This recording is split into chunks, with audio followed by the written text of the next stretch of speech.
The counter move, the contrarian, the balance point. The more one leans out into the skinny branches to the right, the more likely one is to fall from the tree one is building through the extremism of following one direction to its natural conclusion, to the very edge. And to prevent that from happening in the construction of identity, the pattern of thinking, feeling, speaking, doing, and being, the counter identity, the counter move emerges. In other words, the state of grace, if you take a 100-ton weight and stand it on its edge, is exactly in the middle. If you have a 100-ton weight and you can hold it exactly in the middle, less than 30 pounds of pressure can keep it stabilized, particularly if that pressure is up a few hundred feet in the air, providing leverage. On the other hand, as you topple further and further to one side or the other, as we invest further and further in one polarity or another, it builds momentum towards a certain kind of extremism, a certain type of imbalance. And there are a number of different safety mechanisms that bring us back to wholeness. One of them is the analogy of the plane.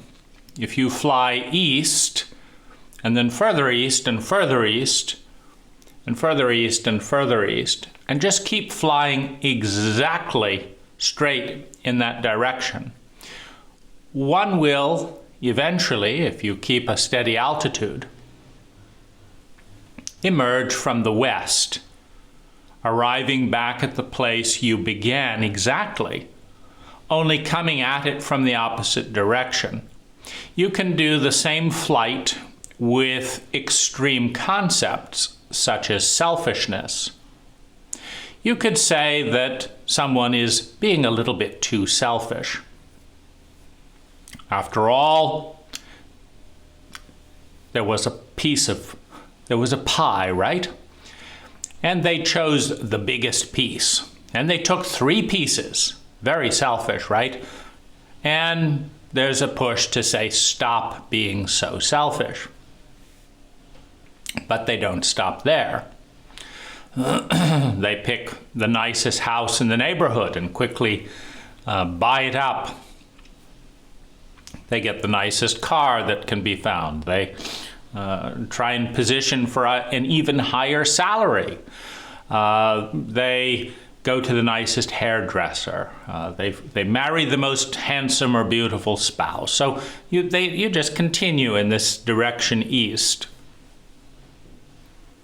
Now, once you've got your beautiful life and your beautiful house, the question is, do you want to be stuck in the house and just living in your little enclave? Or do you want the freedom to actually go out and grow and travel in the rest of the world? And, all things being equal, I at least want the choice to do whatever I want to do whenever I want to do it because I'm selfish. And so, I have to hire different coordinating people to, help learn about what are the best places to go. I have to learn what are the best places to go. And when I drive out of my gated community and through the slum, I don't really like that. Can we do something with these people? Well, then when they retaliate and throw eggs at my car, I don't really like that either. So could we make, what would we have to do to make it so that all these people around me are happy and smiling? And I like people waving at me and saying, aren't you a nice person? What would we have to do in order to engineer that?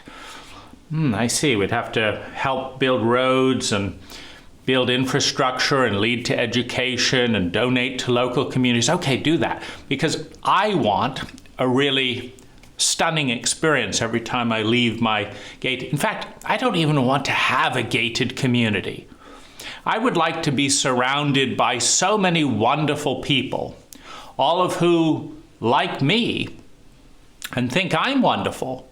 So why would I want to keep these people out? I want to be surrounded by respectful people who say, may I do this and do that? And you know, it's fun saying, go ahead, do it, or no, I don't want you to do that. And then the boundaries are honored. And why do you need gates? I don't want to be these horrible bodyguards, following me around all the time.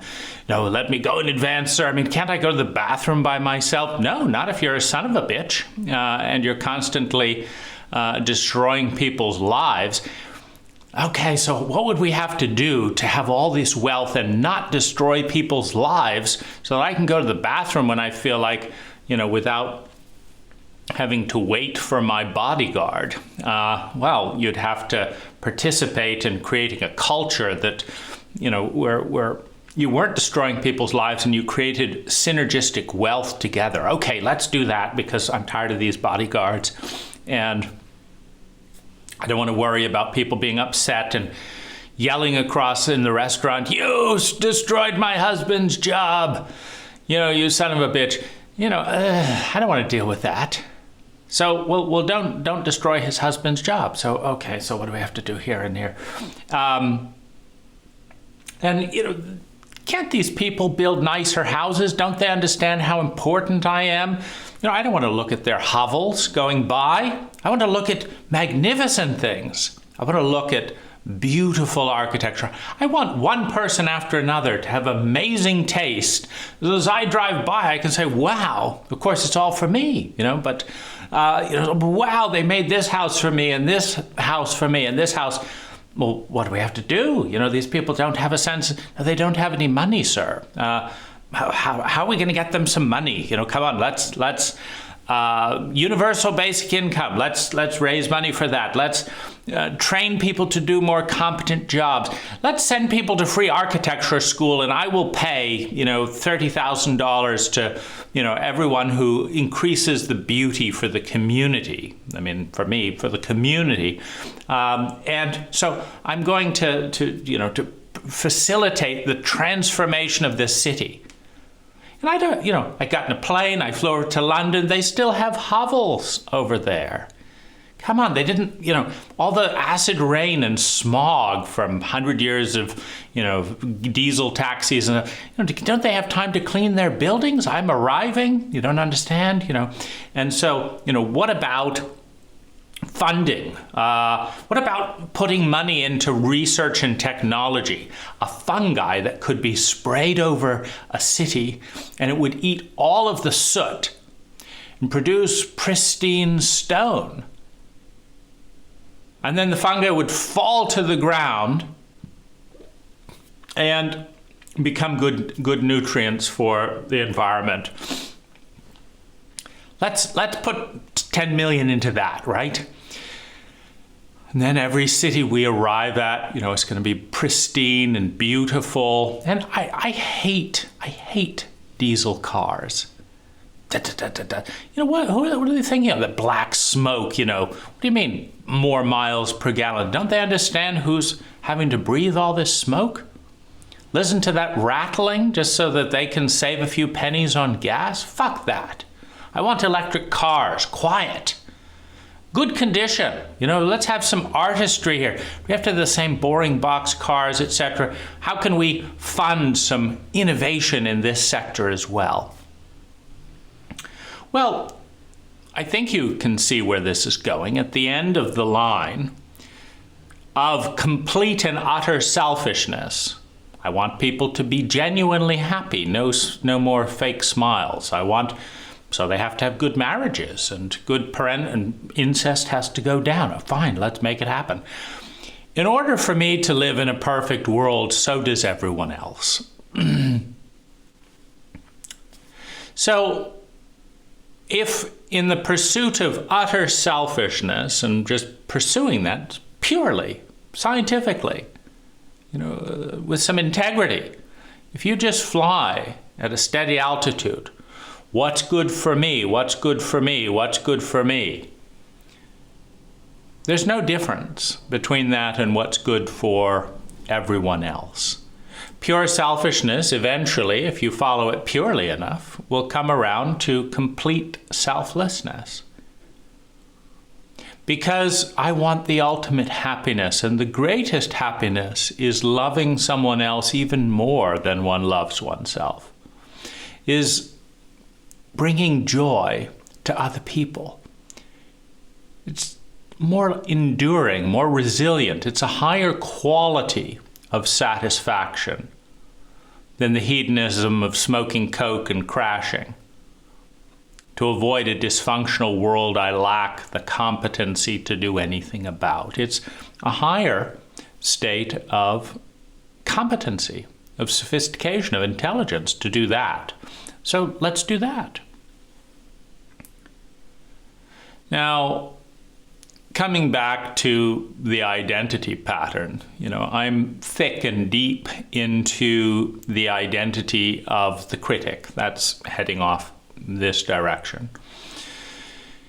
Into the identity of trauma, that's heading off in this direction. Into the awareness of the wound, that's in this direction. Into the elevated levels of more sophisticated grief, into this direction. Into terrains of forgiving and digesting deep pain, that's into this direction.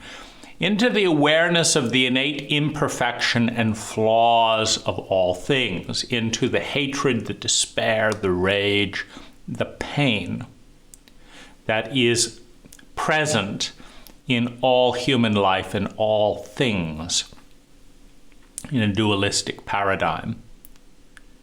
So that's a lot of stuff on this side of the probability field, on this side of the tree. And if one just doubles down and doubles down and doubles down, eventually the branch breaks, the tree collapses, one tumbles from the identity tree. And there's a new trauma, and goes into that and tumbles down, and it becomes difficult to move. It's not very graceful. And so on the other side of the tree of the probability field is another set of identities, is another set of mental, emotional architecture. The world is completely and utterly imperfect. It is totally fucked up. And it is. But in order to balance that out and not become too obsessed, too attached with any one identity, because this is the ultimate misery, to become so invested and merged with an I-identity that I cannot tell the difference between the pattern of thinking, feeling, speaking, doing, and being that I'm expressing or choosing, and who I am as the one who chooses, as the one who witnesses. And in order to extricate myself from the asymmetry of compressed identification with an identity, a pattern of thinking, feeling, speaking, and doing, it's useful to be aware of paradox, of polarity, and thus the opposing identity, the counterpoint. And so that's going on in the background as I fully express and release and voice the pain, the rage, the fear, the critic, etc., and see just how fucked up absolutely everything in the world is. And parenthetically or simultaneously, just how fucked up I am. Because they go hand in hand.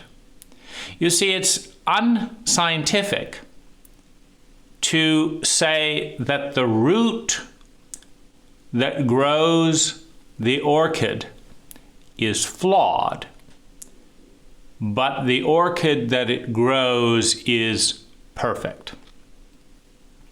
Hopefully you can see the flaw, because in a paradigm where what is imperfect is discarded or best uncreated, destroyed, well, of course, we'll just take the root of the orchid and we'll chop it up into little bits and throw it away, incinerate it, because we wouldn't want to sully the world with such imperfection. So get rid of the orchid roots.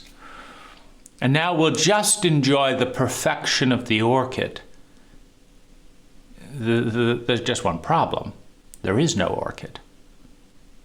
The one that was so perfect a moment ago withers quickly, fades, never to return again.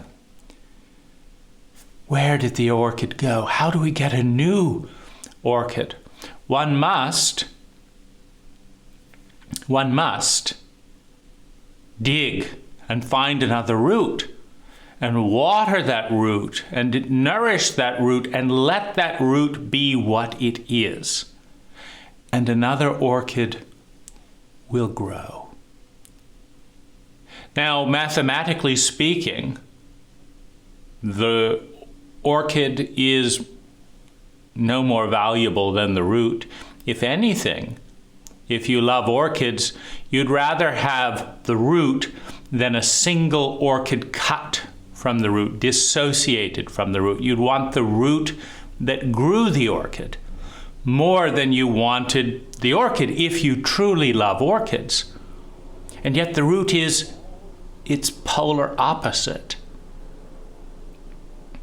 The root is its polar opposite. I don't like these roots. Then you don't get the orchids. You think about compassion. How much compassion do you feel for the ecstasy of the world? When you see a very happy, content, rich, healthy, beautiful, young, vivacious person who's got it all handed, how much compassion do you feel for them? Oh, just really empathize with and feel love and compassion for what it's like to be you. No. You see, we don't feel compassion for perfection. We may feel envy. We may say, they got a good life. We feel compassion for extreme poverty. We feel compassion for suffering. Okay? So if there is no compassion without suffering, if there is no orchid without a root, and we like compassion, and we like the orchid, do we not understand the connection that without suffering there can be no compassion? That without a crime there can be no forgiveness? That without a wound there can be no healing? That without a betrayal there can be no adult?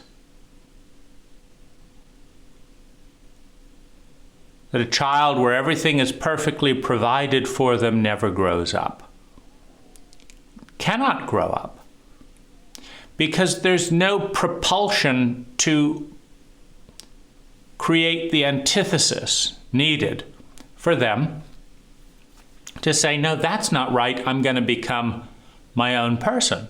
Why would you do that if mom and dad are already perfect? So if there's no iteration without imperfection, and I love the iteration, but I hate the imperfection, do you not see the problem? If 2 plus 2 equals 4, and I love the 4, but I don't like the 2 or the 2, do you see the problem? And so, while diving deep into the counterpoint, into the judgment, the fear, the hatred, the rage, the disgust, the rejection of everything. Because if an orchid is ashamed of its humble beginnings, is it not ashamed of itself if it cannot emerge and recreate itself without the root? If we are ashamed of dirt, and we evolved from plants out of dirt and animals that grew on plants, into human animals that grew on animals and plants, and now we are human beings, if we are ashamed of the dirt that gave us life, oh, that's so dirty, I don't want any of that. Are we not ashamed of our own existence, since our existence is predicated on that which we are ashamed of? It's the foundation. So if we are founded on what we despise, do we not despise the fruit? If we are a pear and we feel disdain for the gnarled bark of the tree that gave us life, are we not pathologically insane? Because if we follow it through to the end, we must cut down the tree. If the tree is rotten, then all the fruit it gives birth to must be rotten as well. If the parent is sick and evil, must not the children be contaminated, and should they not similarly be exterminated? In mathematics, it's clear. You delete the 2 and the 2, the 4 melts away as soon as you take away the underlying asset that was combined. If the present emerges on the foundation of the past, and the past is contemptible, corrupt, and evil, what of the present? And if the present is corrupt, pathological, and evil, what of the past and the future it will lead to? In an interconnected ecology, if you take any single point of the ecology and condemn it wholeheartedly, followed by its extermination, the entire ecology vanishes in the same moment as one of its constituent components. If it truly has vanished, I'm not just talking about burying it and hiding it and denying it, but if one of the equations in an ecological field is truly deleted, then it is like the thread that connects an entire sweater together.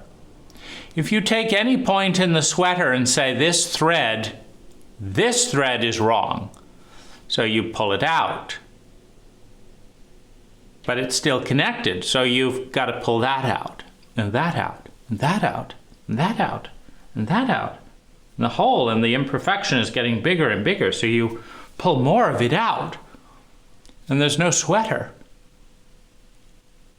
And then this pile of stuff, this is imperfect, so you put it in the garbage.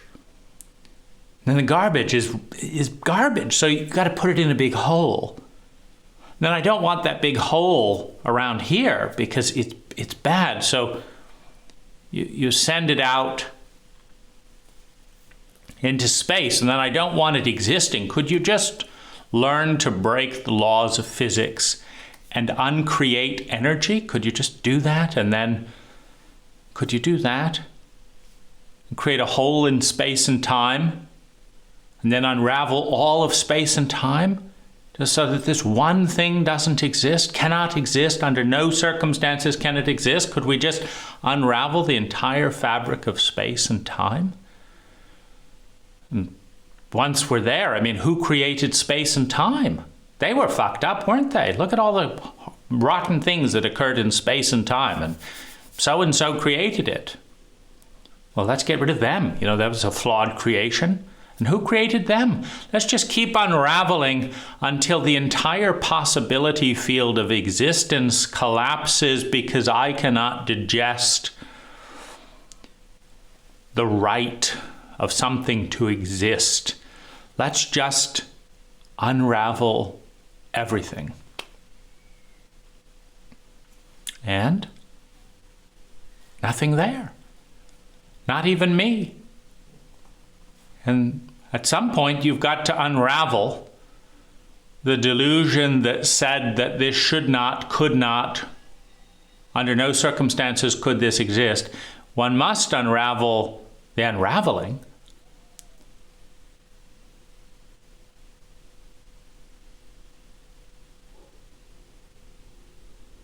Because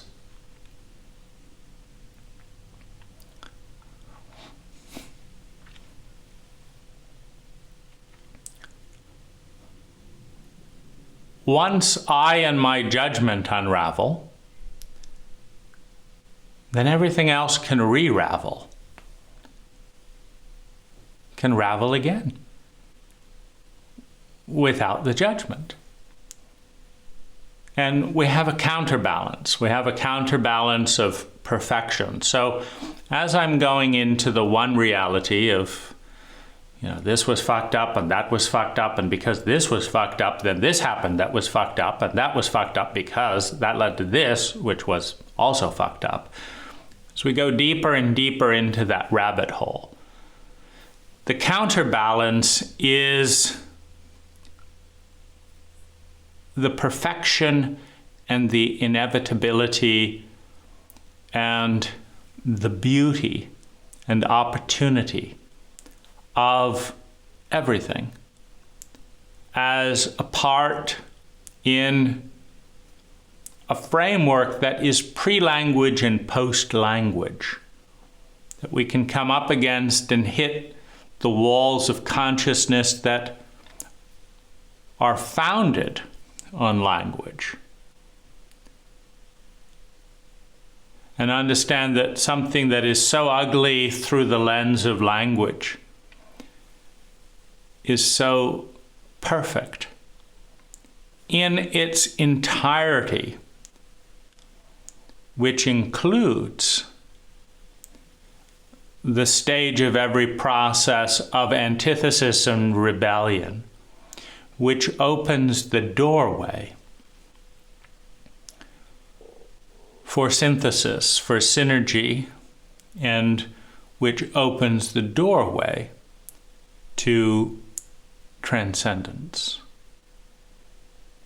We must accept the critic and the criticism, the abuse and the abuser, the paradigm and the imperfection of unnecessary suffering, so that we can iterate, so that we can rebel and criticize the critic, so that evolution can take place, which is perfect. That which is criticized is perfect because it gives rise to the critic. The criticism is perfect because it supports the critic in differentiating itself from inefficiencies. The inefficiencies that are healed through that differentiation process are perfect, as are the new iterative designs, as is the new identity of thinking, feeling, speaking, doing, and being that emerges, that would not be there without the root.